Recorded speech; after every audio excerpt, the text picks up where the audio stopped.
Bonjour à tous et bienvenue sur Afrique Sport pour la matinale. Nous la débutons comme toujours en Afrique avec la colère noire de Samuel Eto'o. Ces dernières heures, les réseaux sociaux se sont indignés suite à un échange improbable diffusé sur la chaîne française d'info en continu LCI, dans lequel on voit Jean-Paul Mira, chef du service de réanimation de l'hôpital Cochin à Paris, suggérer une étrange idée au professeur Camille Locht, directeur de recherche à l'INSERM, utiliser l'Afrique comme laboratoire pour tenter de voir si le vaccin BCG contre la tuberculose ne pourrait pas fonctionner face au Covid-19. Si je peux être provocateur, ne devrait-on pas faire cette étude en Afrique où il n'y a pas de masque, pas de traitement, pas de réanimation, un peu comme on avait fait dans certaines études sur le sida. Chez les prostituées, on essaie des choses car elles sont hautement exposées et ne se protègent pas à développer Mira. Ces propos ont évidemment suscité un tollé et la légende Samuel Eto'o a exprimé son indignation en leur traitant de tous les noms d'oiseaux et leur demandant « N'est-ce pas l'Afrique est votre terrain de jeu ?» a ainsi lâché l'ancien attaquant de FC Barcelone sur Instagram, passablement remonté. De son côté, l'INSERM s'est défendu en déplorant une vidéo tronquée et en assurant que le vaccin n'allait pas être seulement testé en Afrique plus qu'ailleurs.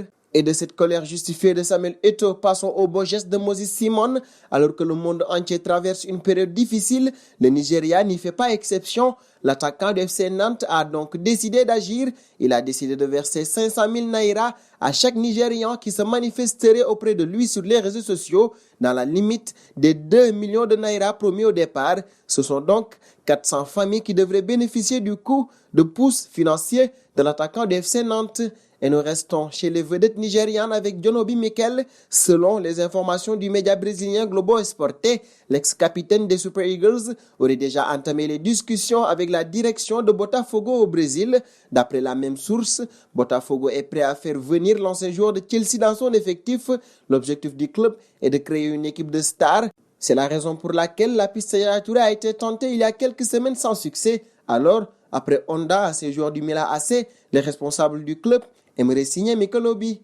Dernier point Afrique de notre matinale, la candidature d'Ahmed Hassan à la Fédération égyptienne de football. La légende de 44 ans a déjà occupé des postes administratifs depuis sa retraite en 2015. Il a notamment travaillé à Petrojet, puis figure dans le staff de Chawki Harip, sélectionneur U23. Le football en Égypte est dirigé par un comité intérimaire depuis la démission de l'EFA de Hani Aborida à la débâcle à la CAN 2019.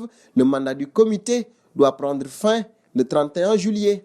Seconde partie de notre matinale et nous allons hors Afrique pour parler de la FIFA. Son président, Gianni Infantino, s'est adressé à l'agence de presse italienne pour y faire part de sa volonté de transformer le football dans un futur proche. Le coronavirus a donné naissance à une réalité économique et morale qui demande une réflexion globale dans les plus grandes largeurs et Gianni Infantino en est d'ailleurs bien conscient après avoir appelé à un football solidaire au sortir de la crise. Le football qui reviendra après le virus sera totalement différent, inclusif, plus social et plus solidaire, lié au territoire et en même temps plus global, moins opiniâtre et plus accueillant. En grosso modo, un autre visage du football verra le jour. Et si Gianni Infantino réagit face à la pandémie, les joueurs de l'Atlético de Madrid ne sont pas en reste également. À cause du coronavirus qui entraîne une crise économique dans le monde du football, les joueurs de l'Atlético de Madrid ont ainsi accepté de baisser leur salaire de 70% pour aider leur club à supporter l'arrêt des matchs. Le club avait déjà annoncé la semaine dernière son intention de mettre son effectif au chômage partiel. De cet acte fort des joueurs de l'Atlético de Madrid, passons à un autre encore plus retentissant, celui de la Ligue belge de football. Il a recommandé jeudi de mettre définitivement fin au championnat en cours face à la pandémie de coronavirus et d'accepter le classement actuel comme classement final, une décision inédite en Europe qui doit être validée formellement le 15 avril prochain. Si cela est acté, Crépin Diatta et ses coéquipiers seront donc sacrés pour cette saison. Dernier point de notre matinale, et nous parlons de Heung-min Son.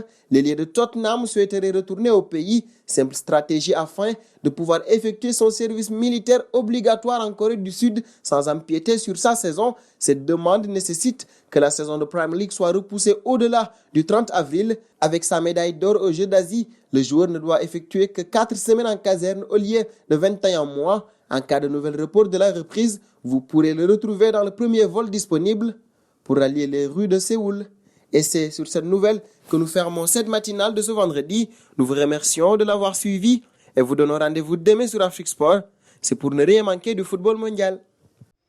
Abonnez-vous sur la chaîne Afrique Sport pour de nouveaux contenus exclusifs de vos sportifs préférés. N'oubliez pas également d'activer la petite cloche pour ne rien rater.